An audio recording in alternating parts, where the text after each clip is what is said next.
Special teams was the Achilles heel for the Tigers in the beginning of the game, but it took their kicker to turn things around and help seal the 35-28 victory over the Gators.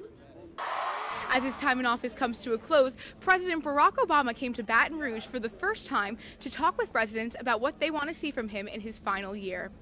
The evening before the Louisiana primary, Ted Cruz made one final stop in Mandeville to plead his case on why he should be the Republican nominee.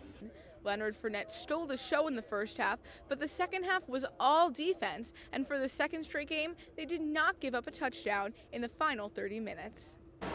LSU managed only 14 first downs through the entire game.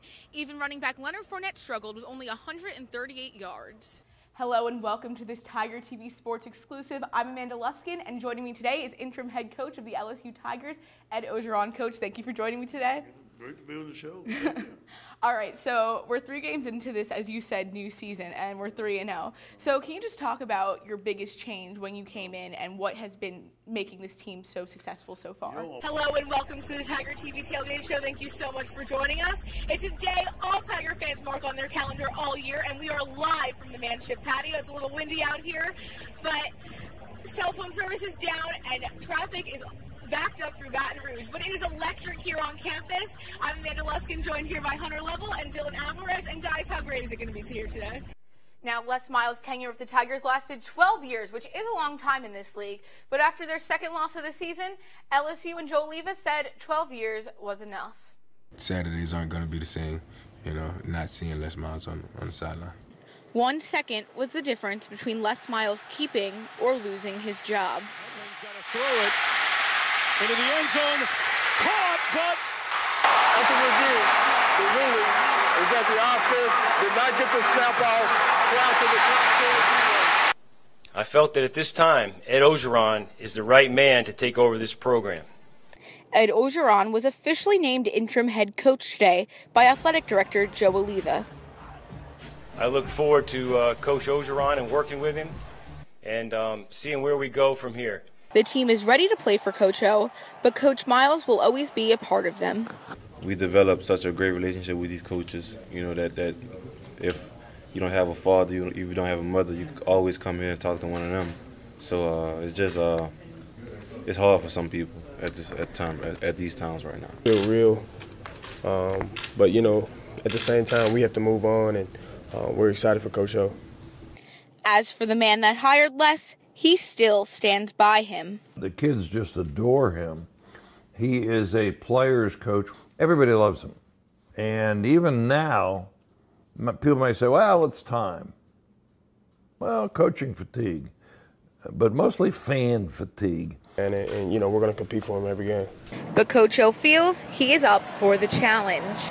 We're starting a new season, 1 game at a time. Whatever happened in the past doesn't matter. With a lot of football left to play, Ogeron will try to rally his team and win out. Covering the Tigers, Amanda Lusskin, Tiger TV Sports. It was a tale of 2 halves in Death Valley Saturday night. I was proud of the football team at halftime. We made some adjustments offensively and defensively. I think the biggest adjustment was to quit shooting ourselves in the foot.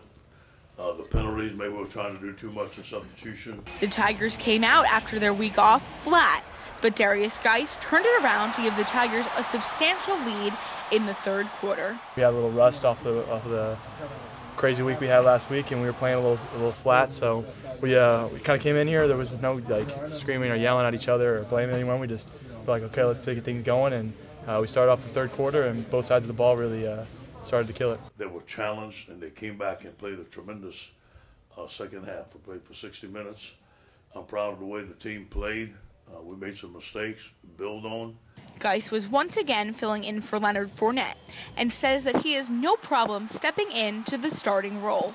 Every time I'm put in, I gotta play as a starter. You gotta realize who you're backing up, and you can't let opponents know that you're a weakling or a slouch. So you just gotta come out ready, and our coaches do a great job preparing all the running backs to be ready. Geis in the offense gave the team the spark they needed to take down the Golden Eagles. And that's what we needed. We needed that spark. We made a stop on D. Got the ball back, and they punched it in. So You know, those are the type of plays that we need from here on out. The biggest challenge for the Tigers will come next week when they take on Coach O's former team, the Ole Miss Rebels. And Coach O definitely thinks this is a matchup no Tiger fan should miss. This is why you come to LSU. This is why you signed here. This is why you want to coach here. And I'm sure that Tiger Stadium is going to be wild on Saturday night. I'm sure that Ole Miss is going to be ready to play. It's going to be a classic battle. Covering the Tigers, Amanda Lusskin, Tiger TV Sports.